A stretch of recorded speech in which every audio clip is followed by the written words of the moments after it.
ისტორიაში ტაძრები ინგრეოდა ომებით. გელათი კი ინგრევა წვიმის წვეთებით, რომელიც მის 900 წლიან ისტორიას რეცხავს. გელათი არ არის მხოლოდ ეკლესია და მის კედლებზე არსებული ნახატები. ის გახლავთ დავით აღმაშენებლის ახდენილი ოცნება. ის იყო ადამიანი, რომელიც ფიქრობდა, რომ ქვეყნის უწყვეტი სიძლიერე არა მის ერთ ძლიერ მმართველში და დიდ ჯარშია, არამედ განათლებაში. სწორედ ამიტომ მან აქ შექმნა განათლების ისეთი ძლიერი კერა, რომელსაც აღმოსავლეთის ათენსაც უწოდებდნენ.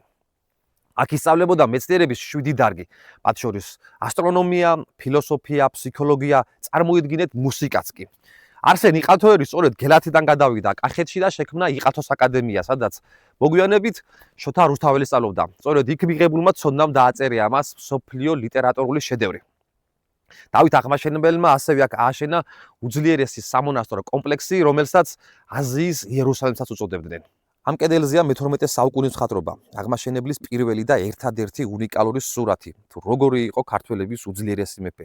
გუმბათზე დახატულია უნიკალური ღვთისმშობლის ხატი, არა ერთ-ერთი, არამედ ერთადერთი მსოფლიოში, რომელიც იმდროინდელი ბერძნული მხატვრობის უმაღლეს მწვერვალად არის აღიარებული. ახლა კი ამ ყველაფერს წყალი რეცხავს. აქ არის ყველაზე მეტი მეფე დაკრძალული, მათ შორის დავითიც. ის გახდათ პირველი მეფე მსოფლიო ისტორიაში, რომელმაც აჩვენა თავმდაბლობისა და მონანიების უდიდესი ჟესტი. კაცი, რომლის წინაშეც მტრებიც მუხს იდრეკდნენ, თავად დაწვა საკუთარი ხალხის ფეხქვეშ თავარ შესასვლელში. რათა ყველა შემსვლელს მომავალში მის გულზე ფეხი დაებიჯებინა. ჩვენ კი პირდაპირ მნიშვნელობით გელათის ისტორია ფეხქვეშ გავთელეთ. ასე რომ გელათი არ არის მხოლოდ ეკლესია, ის არის ისტორია, ჩვენი სიამაყე, იდენტობა, ცოცხალი მეხსიერება. მსოფლიო მემკვიდრეობის ძეგლი, რომელსაც ყურადღება და მზრუნველობა ჭირდება. 900 წელი იდგა და უძლებდა ომებს, ოსმალებს, გადაწვას, რუსეთის იმპერიას, რომელმაც ჯერ ადმინისტრაციულ შენობად გადააკეთა, შემდეგ კი მთლიანად დახურა. რას ირცხვილია, როდესაც ისტორიის დიდ ფურცლებში იარსებებს პატარა ჩანაწერი. 21 საუკუნეში, როდესაც მსოფლიო მარსზე კოლონიზაციას ცდილობდა, ჩვენ გელათის გადახურვა ვერ მოახერხეთ. წყალი ჩავუშვით, ფრესკები ჩამოვრეცხეთ. მომავალი თაობა აუცილებლად აგვისვამ შეკითხვებს.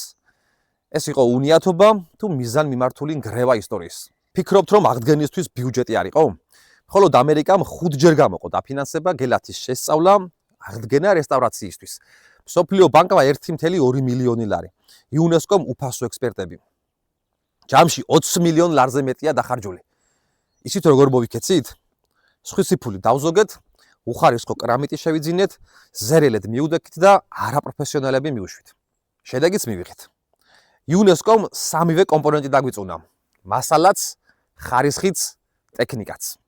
2020 წლამდე კულტურის სამინისტრო გელათის პრობლემებზე დუმდა. მხოლოდ იმას იზახდნენ, რომ მიმდინარეობდა რესტავრაცია. დროში რომ გაიწელა ყველაფერი, არასამთავრობო ორგანიზაცია ევროპა ჩვენი სახლია მივიდა. გადაიღო ფოტო და ვიდეო მასალა, აჩვენა წყლის ჩამოსვლები და დაზიანებული ფრესკები. რაზეც, რა თქმა უნდა, თავს დაესხნენ. ნუ დაბოდიალობთ ხარაჩოებს. გელათს არ ცალია სკანდალებისთვის. როცა უხარისხო კრამიტი დატყდა და წყალმა კედლები გაასველა, საჭირო იყო სახურავის გამოსვლა და კედლების გამოშრობა. სანაცვლოდ რა გაკეთდა? ძველი კრამიტი დატოვეს და მეორე სახურავი დაადგეს ზემოდან. ძველი გუმბათი ვერ გამოშრა, რადგან შიგნით წყალი იყო. კრამიტმა სისველი ვერ აორთქლა და ნესტმა შიგნიდან, ფრესკებიდან დაიწყო გამოსვლა. ახალგაზრდა იურისტთა ასოციაციამ ამ მავნებლობაზე პროკურატურას მიმართა. მათაც საქმე მოიშორეს და ფინანსთა სამინისტროს გადააბარეს. ვითომ პრობლემა მხოლოდ კორუფცია იყო და კომპანია ორჯერ 12,000 ლარით დააჯარიმეს. გელათის საქმე საბედისწერო აღმოჩნდა. შეიცვალა მინისტრი, კომპანია, ექსპერტებიც. პირველი ვიყავ, ვინც დავიწყე ამაზე ლაპარაკი, რომ გონი მართლა პრობლემებია მეთქი. დაირიცხა ახალი თანხებიც.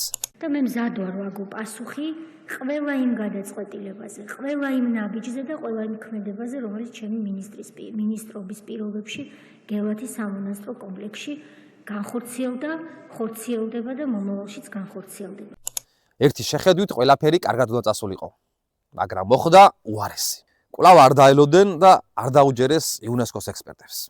საკუთარი ინიციატივით შეუდგნენ შიგნიდან ფრესკების შენარჩუნების სამუშაოებს, მაშინ როცა ისევ ის კრამიტი ეხურა ეკლესიას და მის შიგნითა მასალა მთლიანად ძველი იყო. სველ კედლებზე კი ფრესკების შენარჩუნების პროცედურები ექსპერტთა აზრით სრულიად დაუშვებელია. რამდენიმე ნახატი განაახლეს, ხალხს აჩვენეს და ამით თავს იწონებდნენ, მაგრამ კედლები ისევ სველი დარჩა.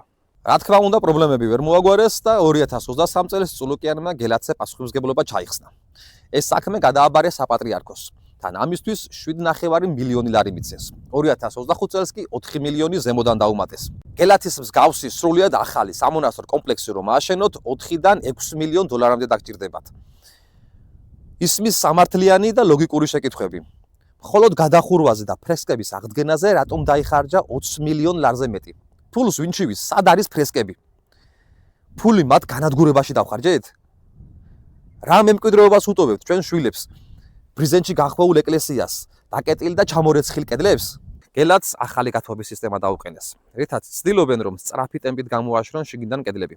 ექსპერტები ამბობენ რომ მხატვრობის უცებ გამოშრობა არ შეიძლება. მკვეთრი ცვალებადობა ტემპერატურის უფრო აზიანებს ფრესკებს. თან კონდენსატი, გარეთ ცივი, შიგნით თბილი ჰაერი უფრო მეტ ნალექს წარმოქმნის. მაშინ როცა არც კრამიტი და არც ბრიზენტი არ სუნთქავს. ახლა იქ შესვლა და ფრესკების ნახვა შეუძლებელია. ვისაც ამის უფლება აქვს, გვეუბნება. არაფერი არ ხდება, ყველაფერი კარგადაა. წყალი ჩამოდის, მოზაიკა იყრება, ჯვარი გწერია, სრული პასუხისმგებლობით ამბობ ღვთისმშობლის წინაშე, რომ მსგავსი რამე აქ არ მომხდარა და არც ხდება და არანაირი ამის საფრთხე დღესდღეობით გელათს არანაირად არ გააჩნია. გელათი არ ეკუთვნის მხოლოდ მთავრობას და არც მხოლოდ ეკლესიას. გელათი ეკუთვნის ხალხს. გელათი არის საქართველო. რაც განადგურდა, აღარ აღდგება. რაც გადარჩა, სასწრაფოდ დასაცავია. თუ ეს მიდგომა არ შეიცვალა, ისტორიაში ჩაიწერება, რომ სწორედ ჩვენი თაობა იყო ის, რომელმაც გელათი გაანადგურა. წულუკიანი კი არავის გაახსენდება. დღეს 8 თებერვალია, დავითობა. საქართველოს უძლიერესი მეფის ხსენების დღეს გელათი აი ასე ჩუმად ხვდება. როგორ ავაშენებთ ხმამაღალი სადღეგრძელოებით ძლიერ და გაბრწყინებულ საქართველოს, თუ მის ისტორიას დუმილით გავანადგურებთ. ნუ ყველაფერი ხდება რომ შეიძლება რაღაც გაფუჭდეს, ხო? უდები არაფერი არ არის. ანუ მეტი ვერაფერი ნახეთ თემა. ამაზე მნიშვნელოვანი მე თუ უნდა, მაგრამ გაასწორებენ ახლა თქვენ რომ არ გაავრცელოთ მაგის ინფორმაცია და არ შეგვახსენოთ, არიან მაგის კომპეტენტური ადამიანები და გააკეთოთ. გილოცავთ დავითობას, დაიცავით მისი მემკვიდრეობა.